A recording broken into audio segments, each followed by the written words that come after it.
We'll turn next to hear from our two speakers from Tennessee and their approaches. We'll hear first from Dr. Andrea Knight, the Corporate Pharmacy Director for BlueShield of Tennessee, and then from Christina Clark, a Project Manager for Count It, Drop It, Lock It, and a Grants Management and Sustainability Consultant for the Coffee County Anti-Drug Coalition. Andrea? All right. Good day, everyone. Again, I am the Corporate Pharmacy Director for BlueCross BlueShield of Tennessee, and just some brief tidbits on where BlueCross BlueShield of Tennessee stands. We are a nonprofit independent licensee of the Blue Cross Association. We are the largest health plan in the state of Tennessee with approximately 3.4 million lives, servicing the Medicare, Medicaid, and commercial space, and provide health benefits to approximately 11,000 companies that are primarily headquartered within the state of Tennessee. In terms of where Tennessee stands in this opioid crisis, Tennessee ranks third in terms of opioid prescribing, and for those who like to ask, Alabama is number one and Arkansas is number two. This is actually an improvement over last year, where Tennessee ranks number two in terms of prescribing. Tennessee is also seventh in the U.S. for overdose deaths. In 2016, more Tennesseans died of drug overdose than in terms of roadway fatalities. And the spread between those numbers, surprisingly, is less than 700, but nevertheless more overdoses than roadway fatalities. More than 1,000 babies are born with neonatal abstinence syndrome in Tennessee in 2016. This is an increase over 2015 data. Statistics have shown that more than half of those who are using prescription drugs recreationally got them from a relative or friend. So this really speaks back to, get the excesses of medications out of the home. And also what's unique with the state of Tennessee is that we border 8 states. I think Missouri is the only other state that has that many bordering states. And this is significant because this really adds to the complexity in terms of law enforcement and coordination of data exchange. For example, 2 of the border states around the state of Tennessee do not have yet fully operational controlled substance database and monitoring solutions. So this really does add to the complexity in terms of how you manage this across many state lines. Blue Cross Blue Shield made the decision as a company a little over 2 years ago to really focus and develop a multifaceted approach and to be an active part of the public health solution in terms of the opioid crisis, especially within the state of Tennessee, because that is our home ground, and also that's where we have the most impact.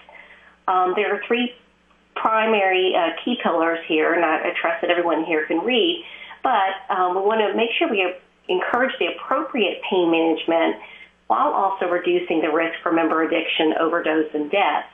We want to make sure we build our policies and procedures carefully because we want to make sure and reduce the risk for the overdose, addiction, and death, but we also want to make sure that those who truly do need the medication have access to it. And then our third pillar is really to ensure we complement other efforts that share the same goals in terms of prevention and addiction treatment.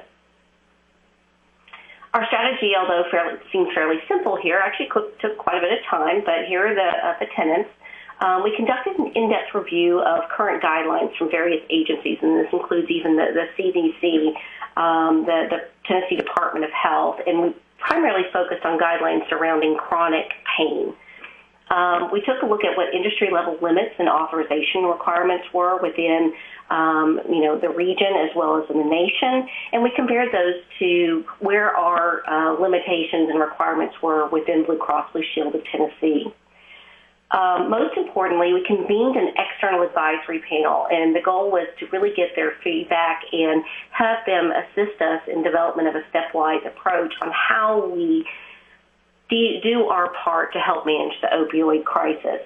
And this external advisory panel consisted of a variety of specialties, physicians, pharmacists, other clinicians in the area of pain management, obstetrics and gynecology, hospice and palliative care, as well as psychologists.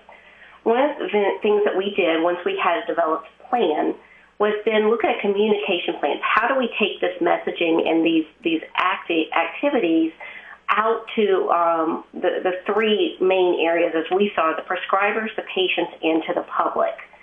So we developed a communication plan there.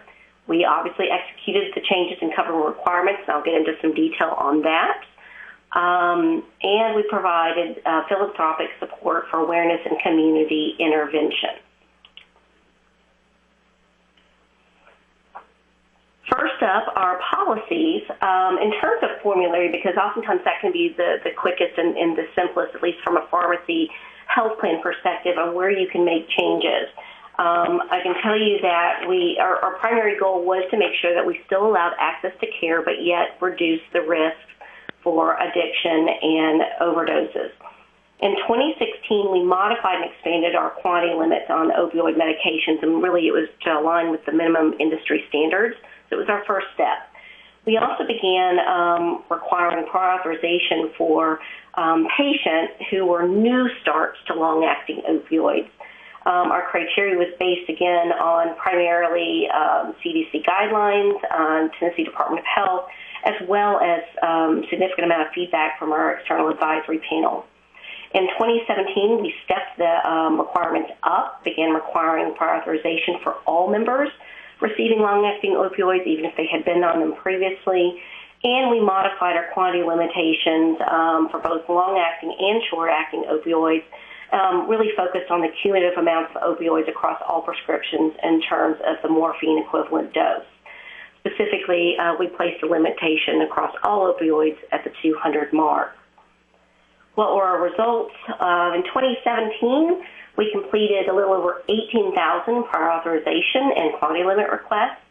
The average approval was a little over half at 55%. There was a notable 6% reduction in opioid claims, 10% reduction in the average morphine milliequivalent dose. Primarily, or most of this reduction was in the long-acting opioid components. In terms of practitioner feedback, as you can imagine, it was mixed. I can tell you that there was initial frustration with the changes in the prior authorization requirements, even though we tried to get our communication months in advance of any policy change, and we even began accepting requests several months in advance of any changes. But even despite that, there was some general practitioner frustration with the process, just knowing what documentation was required. We did see a bump in promotion of short-acting agents because of the process. That eventually evened out as, again, we had the quantity limits applied with the total morphine milliequivalent dose. We did encounter just the outright lack of desire to taper members off their opioids, but we also received some very supportive and complimentary comments from practitioners because they felt like it removed the burden of saying, quote unquote, no, off of them and over onto the health plan. Policy changes alone obviously can't address the crisis, though. In terms of how BlueCross BlueShield Tennessee was able to support patients, we developed a well-integrated approach to case management for medical and behavioral health benefits, and really stratified and took a look at identifying those who were the highest risk. In particular, we developed a specialized approach for expectant mothers. This was identified because we experience has shown that the opportunity for intervention while the new coming mother is pregnant, they're oftentimes very motivated to get clean for their newborn or even for any children they have already. And lastly, we also supported collaboration with several state agencies that particularly focused on infants born with the neonatal abstinence syndrome. In terms of providing prescriber support, a majority of our efforts really were tied to partnership that we established with an external vendor. This was a vendor that specializes in care pathways and education for prescribers in the area of opioid use and abuse. It's a vendor that has a variety of mixed specialty expertise.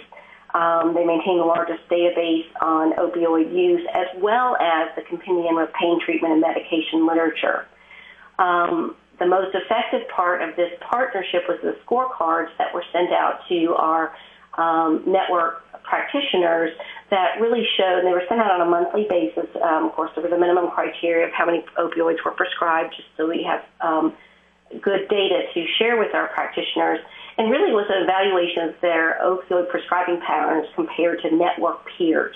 There's also a component here that identified if there were any of their associated patients that may be at increased risk, such as those that may have had either past or present substance use disorders, concurrent use of sedatives, perhaps a past diagnosis of sleep apnea, or even if they're receiving opioids from other practitioners. This vendor provided guidance and consultation on treatment plans on a one-on-one basis, as well as support in terms of clinical pathways. Another portion of our effort was, and this is gaining traction even heading into 2018, was providing some education and training for our emerging practitioners, our emerging prescribers. Examples are chronic pain and addiction curriculum for our residency programs at some of our universities within the state, as well as providing some information and best practice forums for nurse practitioners as well as physician assistants. The third audience, if you will, is in terms of community investment. BlueCross BlueShield and Tennessee Health Foundation has committed to a substantial investment in Count It, Lock It, Drop It, which I will let Ms. Christina Clark give you plenty more details on that following. There's also, we've committed to $250,000 in foundation grants to law enforcement, particularly supplying either naloxone training or naloxone kits themselves. And also more foundation support for those treatment centers across the state in the area of addiction treatment. And this is a variety of organizations. Those that are focused on neonatal abstinence syndrome, inpatient, outpatient treatment programs, as well as even halfway houses to get those recently out of treatment back into society. Also not mentioned here is our public awareness campaigns. We partnered with a number of media outlets in terms of ads, PSAs, and promoted other campaigns such as the National Drug Take Back Days. In terms of where we're going and where we're looking for our next steps, first and foremost is we are going to reconvene our external advisory panel in 2018. That meeting is coming up here in a couple of weeks. We're going to ask them, we're going to first give them a report back of what we've observed so far in 2017. And some things we're going to look at is there opportunities to tweak our utilization management strategies? You know, do we go down on our required morphine milli equivalent dose? Do we look at shorter quantity limits on day supplies for the short-acting opioids? Are there system edits that we can take a look at that may help and support, such as opioids in combination with other medications, such as benzodiazepines, diagnosis codes? You know, currently pharmacy claims do not incur diagnosis codes. Do we have some systematic opportunities there? We've looked at perhaps some outreach directly to patients in terms of making sure they're aware of risk, particularly those who may be new to opioid therapy, and also looking at non-medical offerings. And this is really kind of a wide open because the science may or may not be there to back up some of the what we're calling non-traditional medical offerings. And lastly, we will continue to have our BlueCross BlueShield Health Foundation support of various agencies.